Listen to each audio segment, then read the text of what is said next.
The auction yard hummed with restless energy, boots scuffing up clouds of dust, metal gates clanging, voices shouting bids, and horses snorting nervously in their pens. The early morning sun stretched long shadows across the cracked earth, already warming the ground.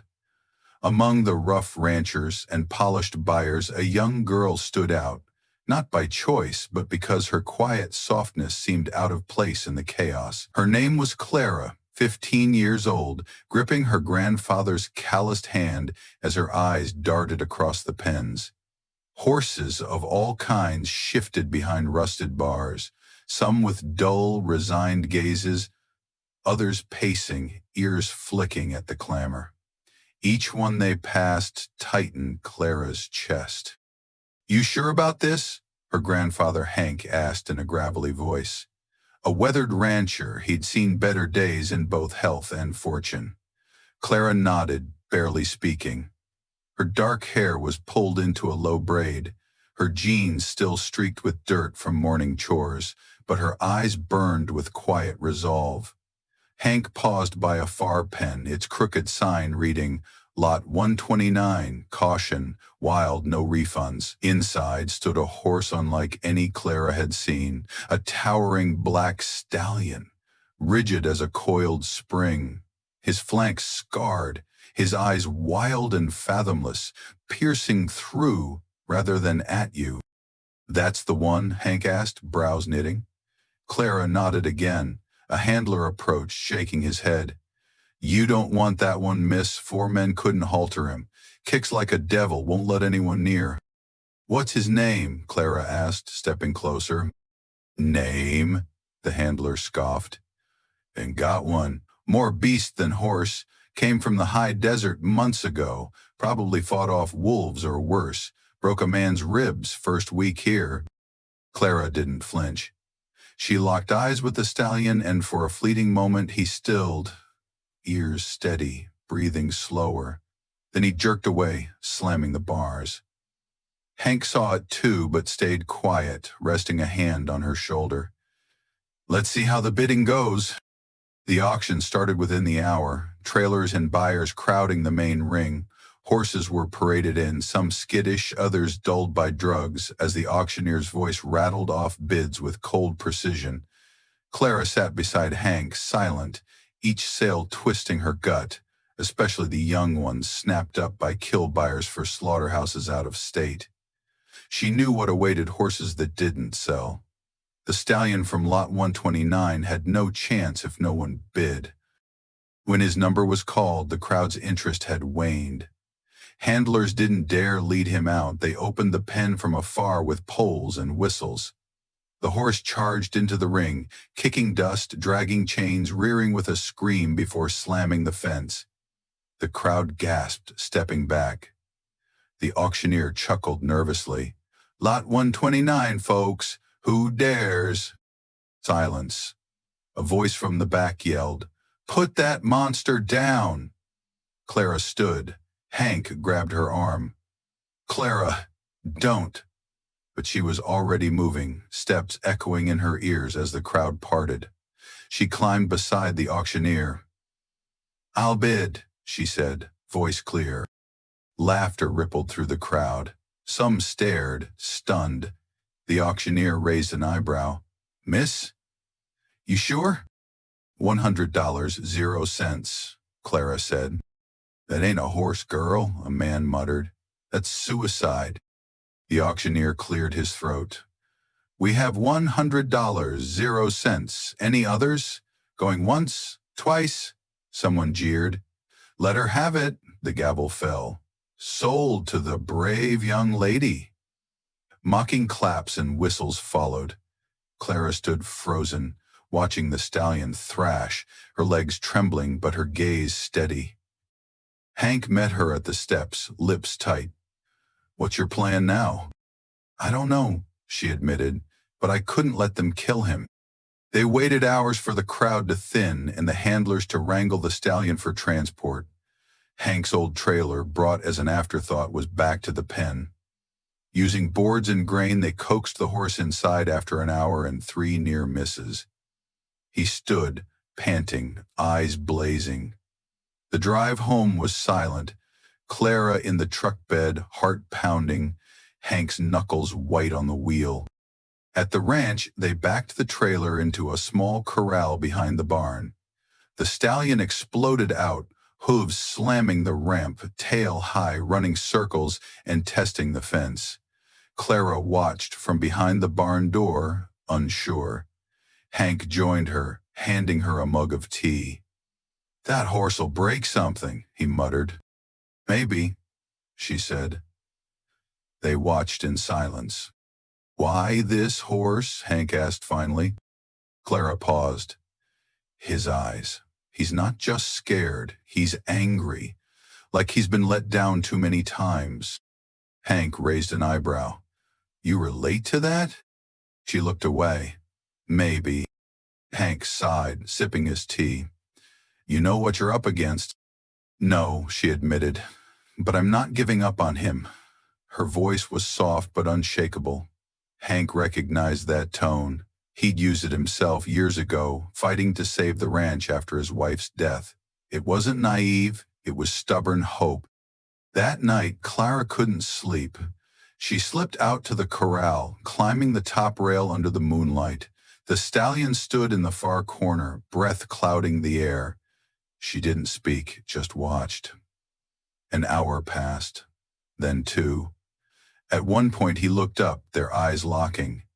He didn't flinch or approach, but he didn't turn away either. "You don't have to trust me yet," Clara whispered, "but I'm here." A coyote howled in the distance. The wind stirred the trees. For the first time, the stallion lay down. Not close, not calm, but down. A quiet sign he might be listening. Clara smiled, resting her chin on her knees. Tomorrow would bring the real challenge, but tonight a seed was sown. In the dust and moonlight, a girl and a horse, both untamed, had taken their first tentative step. The next morning, Clara woke before dawn, boots ready by her bed. Sleep had been a brief pause. Urgency thrummed in her chest. By the time the rooster crowed, she was outside, jacket half-zipped, breath fogging in the chill. The corral was still, cloaked in mist, the stallion a dark statue in the corner. Clara approached slowly, no halter, no ropes, just herself. His ears flicked, but he didn't bolt. His muscles tensed, eyes calculating, weighing her against old betrayals. She stopped 10 feet away, crouched, and waited. Her legs ached, the cold stung her hands. Still, she waited. He snorted, stomped, but didn't turn away. Clara pulled apple slices from her pocket, setting them on the ground before backing off. His nostrils flared. He didn't move at first, but as she retreated, he stepped forward. One hoof, then another, sniffed and took a bite. He chewed, paused, then ate another. From the barn, Hank emerged, coffee in hand, eyes weary but sharp. "He eat?" he asked. She nodded. "Progress," he muttered. "Tiny, terrifying progress," she said, a faint smile breaking through. Clara glanced at Hank. "I don't think he hates people," she said. "I think he's just never had a reason to trust one." Hank leaned on the fence, thoughtful. "You're betting everything on that theory, kid." Clara watched the stallion finish his apple slice, his ears tilted back. Not pinned, just cautious. He didn't bolt or threaten this time. That was day one. By day three, Ash, as Clara named him, not for his gray coat but for the embers in his eyes, a soul burned down but still glowing, let her sit at the corral's edge. He circled slowly, pausing to sniff the air. She never pushed, never forced, just stayed present, morning and evening. Hank watched from a distance, never entering the pen or offering advice unless asked. His silence spoke of trust. On day 5, Clara introduced a halter, not to use but to show. She hung it on the fence and sat nearby, letting the breeze carry its scent. Ash eyed it warily, keeping his distance, but he didn't panic. A small victory. Progress came in inches, each one a star in Clara's mental constellation. First touch, first approach, first time he didn't flinch at a sudden move. One evening, as they sat on the porch, Hank broke his usual quiet. "Reminds me of your mother." Clara looked up from her notebook, where she logged Ash's progress. "Really? She wasn't a horse girl?" Hank chuckled.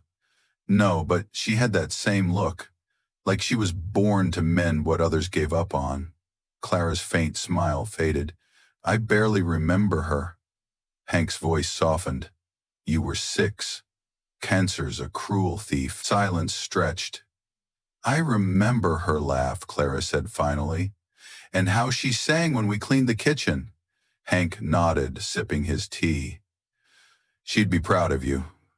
The words hit a sealed place in Clara's heart. She blinked and returned to her notes.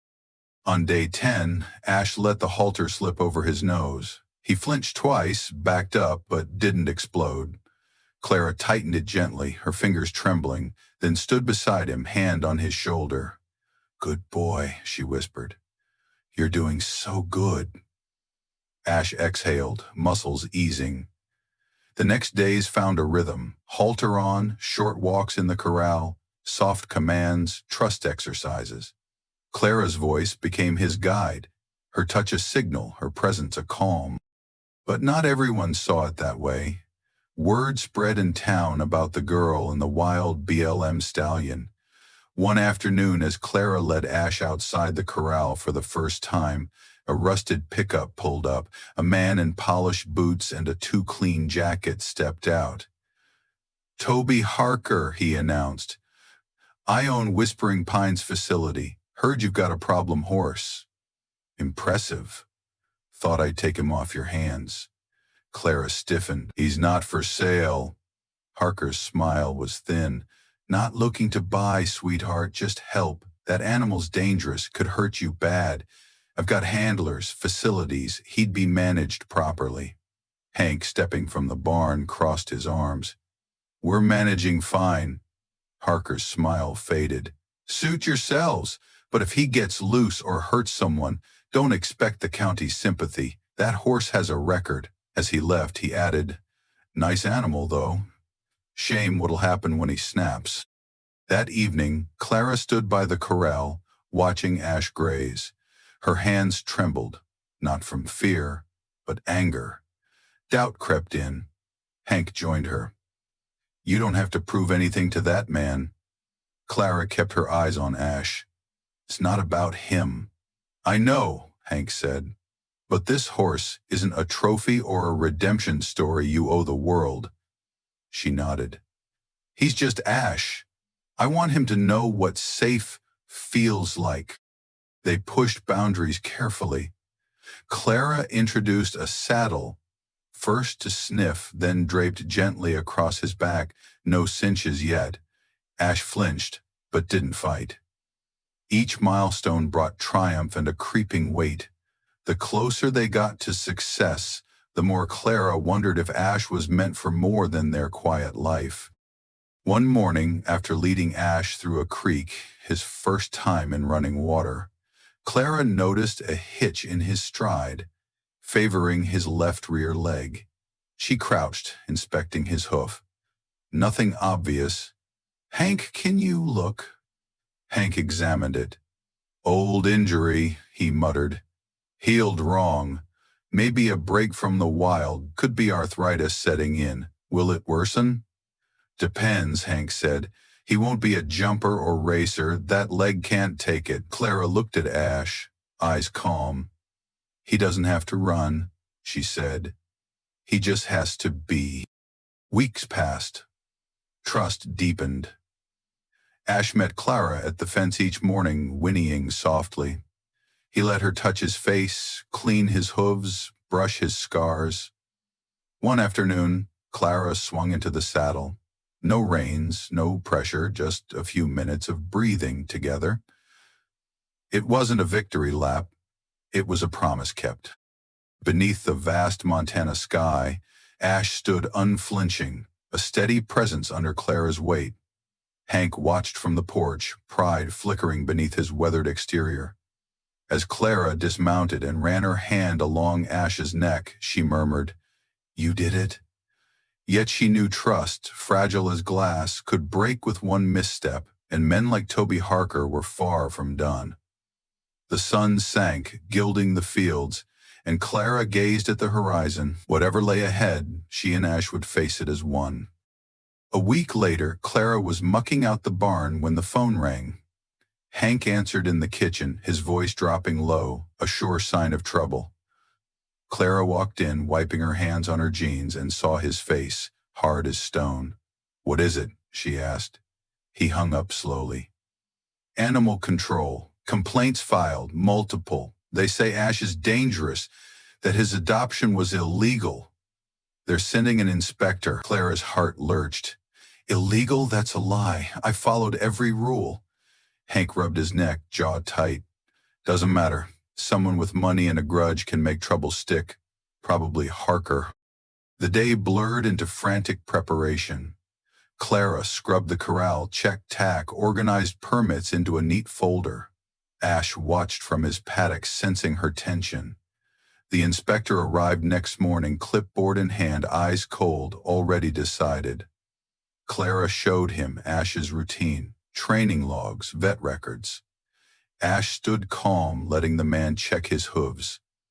The inspector scribbled notes, asked sharp questions, and left with a vague promise to file a report. 2 days later, a letter arrived. Notice of review, temporary suspension of custody. Clara froze on the porch steps, rereading the words. "They're coming for him," she whispered. Hank scanned the letter. "They want him in a holding facility until the review's done." "Back into the system." Clara's voice cracked. "They can't. He'll shut down, or worse." Hank met her eyes. "They don't care about him, Clara. They're covering themselves." She straightened. "I won't let them take him." Hank nodded. "Then you'd better fight." Clara drove to town with flyers and fire in her chest. She visited vet clinics, feed stores, schools, telling Ash's story, how he'd been broken, discarded, and slowly rebuilt. She posted online, shared photos, made videos. A local news outlet ran the story. A photographer captured Clara and Ash, foreheads touching, framed by dawn's pink glow. The image went viral. Ash became a symbol. Support flooded in. Letters from veterans who saw their own survival in him. Parents of traumatized kids who knew healing's slow work. Ranchers, trainers, children. But Harker fought back, issuing a statement calling Clara reckless, twisting Ash's past into a tale of danger. The county hearing came, held in a plain building with beige walls and a crooked flag. Clara stood with her lawyer, hands trembling. Harker sat across, smug in a tailored suit, flanked by Whispering Pines officials. Ash couldn't attend. The board reviewed documents, heard testimony. A vet praised Ash's transformation. Hank spoke, voice thick. She earned his trust. He gave her something back. Separate them and you'll break them both. Harker's lawyer countered with slick talk of liability and public safety, dismissing Clara's bond as emotional folly. Clara spoke last, not as a rancher or lawyer, but as herself. "I didn't save Ash," she said, voice steady. "He saved me. After Mom died, I was falling apart. Ash didn't need perfection, he needed someone who'd stay. I did. I always will. Not to win, but because he finally feels safe." The room stilled. The board recessed. Clara waited on the courthouse steps with Hank staring skyward, arms crossed. 2 hours later, the verdict came. The lead board member, a stern woman with gray hair, read aloud, "In light of evidence and testimony, we find insufficient cause to remove the animal, Ash, from Clara's care. Custody is reinstated." Clara exhaled, air rushing out like a gust through a valley. Harker left without a word. Outside, Clara sank to her knees in the grass, tears falling. Hank knelt beside her, arm around her shoulders. "You held your ground," he said. Back home, Ash waited at the gate, ears pricked, eyes bright. Clara approached and he pressed his head to her chest, eyes closing. That night, Hank poured cider, raising a glass to second chances. Clara clinked hers against it, to never giving up. The months that followed were quiet, purposeful. Clara trained Ash not for shows, but to build his confidence. They rode trails, crossed streams, visited a school where kids with learning challenges read to him. Ash stood patiently, head lowered, listening. One spring day, a package arrived, no sender. Inside, a wooden plaque with iron trim and a note. "You taught me what patience can do, keep going," the plaque read. Ash stood when he could have run. Clara mounted it by the corral, where it caught the morning light. One evening, Hank handed Clara a worn envelope. "Found this in your mom's things," he said. Inside was a letter, her mother's handwriting clear despite the faded paper. "My dearest Clara, if you're reading this, you've become the woman I knew you'd be. I hope you found something or someone who steadies your heart, someone wild, wonderful, worth waiting for. Hold on with both hands. Love always, Mom." Clara pressed the letter to her chest, looked at Ash and whispered, "I did, Mom. I really did."